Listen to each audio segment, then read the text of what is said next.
இந்த மழை காலத்தில் எல்லாருக்கும் தலைக்கு தண்ணி ஊற்றிண்டா உடனே தலையில் தண்ணி கோத்துக்கிறது, முகமெல்லாம் அப்படி கொஞ்சம் தண்ணி கோத்துக்கிறது, ஆச்சுக்கு பிடிச்சிக்கிறது, தும்புறது, மார்ச்சலையை பிடிச்சிக்கிறது, இப்படிலாம் பண்ணுறது இல்லையா?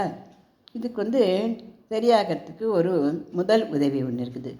அது என்ன அப்படின்னா, ஒரு சின்ன அகல் விளக்கில் நம்ம சனீஸ்வர பகவானுக்கெல்லாம் எள்ளு மூட்டை கட்டி உழைக்கத்துடும் இல்லையா?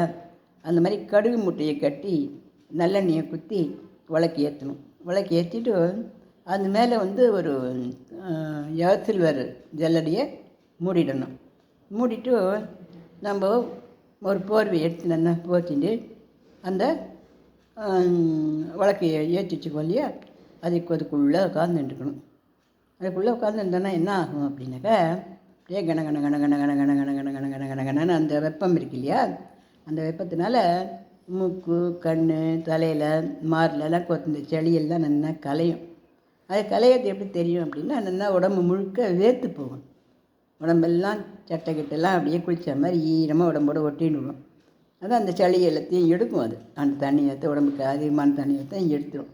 எடுத்த உடனே ஒரு 10 நிமிஷம் அதுக்குள்ளே உட்காந்துட்டு அதுக்கப்புறம் போர்வையை முள்ள எடுத்துட்டு அந்த விளக்க ஓரமாக நகர்த்தி வச்சுட்டு நம்ம உடம்பெல்லாம் ஒரு சாதாரணமாக நல்லா உலர்ந்து ஒரு டவலால் நின்று தொடச்சிட்டுட்டு வேறு ட்ரெஸ் மாற்றிக்கணும்.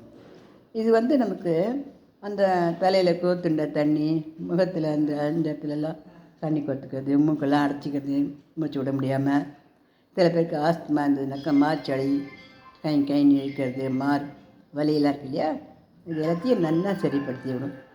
ஆனால் இதை பண்ணும்போது சின்ன குழந்தைகளுக்கு பண்ணும்போது 10 வயசு 5 வயசு குழந்தைகளுக்கெல்லாம் பண்ணி விடும்போது அம்மாவோ அப்பாவோ கிட்டே இருந்து இதை செஞ்சு விடணும்.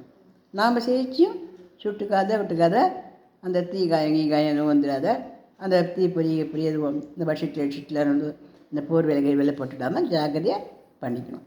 இதுக்கு பேர் என்னன்னாக்கா கடுகு பிடிக்கிறது அப்படின்னு பேர். இது வாரத்தில் 1 நாள் 2 நாள் பண்ணினாக்கா இந்த உடம்பில் இருக்கக்கூடிய அவசியம் இல்லாத தண்ணியெலாம் நல்லா வடிஞ்சு அந்த மூக்கடைப்பு, மாச்சளி, தலைவலி, அதுக்கப்புறம் தலையில் தண்ணி கோத்துக்கிறது, இதெல்லாம் நல்லா நீங்கும்.